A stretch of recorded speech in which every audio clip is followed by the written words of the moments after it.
The Spotted Cat and his Oil Cake. There was a little spotted cat. He was very, very lazy. His mother helped him wash his face, and his mother dressed him, and his mum fed him too.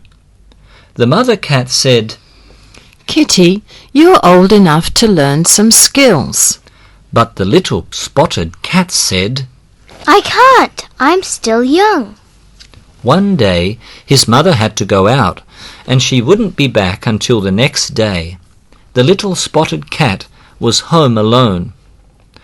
What could it do? He could do nothing. The mother cat thought hard and got a good idea. She made a very big oil cake for her son.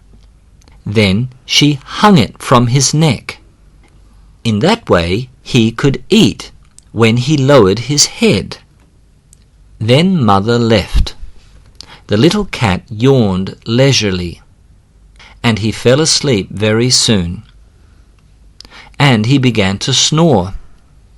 A rat came out and wanted to find some food. He was looking around when suddenly he heard the snores. He looked up and found the sleeping cat. He was frightened.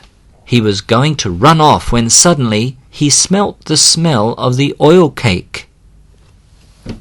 "How sweet it smells," the rat said to himself, and he wanted to have a taste very much.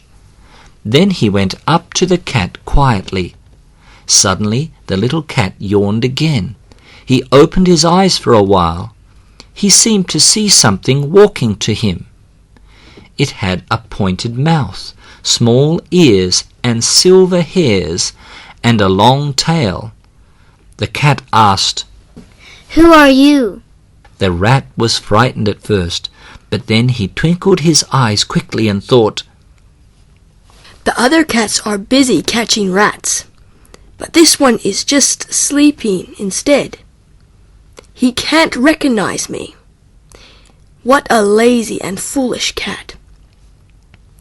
Now I'll play a trick on him. I'm your good friend. I've come to catch rats together with you." The little spotted cat turned over and said, "I can't do that. I want to sleep." Then he closed his eyes and fell asleep again. The rat was both surprised and happy. He began to enjoy the oil cake on the cat's neck. After eating, he couldn't help singing, "I am lucky I met a cat, lazy. Had a big oil cake, oh what a lucky day." The cat slept and slept till at last he woke up. Now he was hungry, and his stomach was rumbling, so he lowered his head to eat the oil cake. But there was nothing left. Then he found the cake was missing. But he was so hungry, so he couldn't help crying out. Just then the mother cat came home. She saw the cat crying and asked, "My child, why are you crying?" "I'm hungry," Mum said. "You've eaten the big oil cake, then you can't be so hungry." "The oil cake was missing. I haven't eaten anything." "But who came here?" Mum asked. The little cat remembered and said, "A little thing did. It has pointed mouth, small ears, silver hairs, and a long tail. He said he was my good friend." Mum said, "What a foolish cat! That was a rat. The oil cake must have been eaten by him. You haven't learnt anything. Now you must try to learn hard." After that, the little cat wasn't lazy any more. He learnt to catch rats with his mum every day, and he caught the rat who had stolen his oil cake.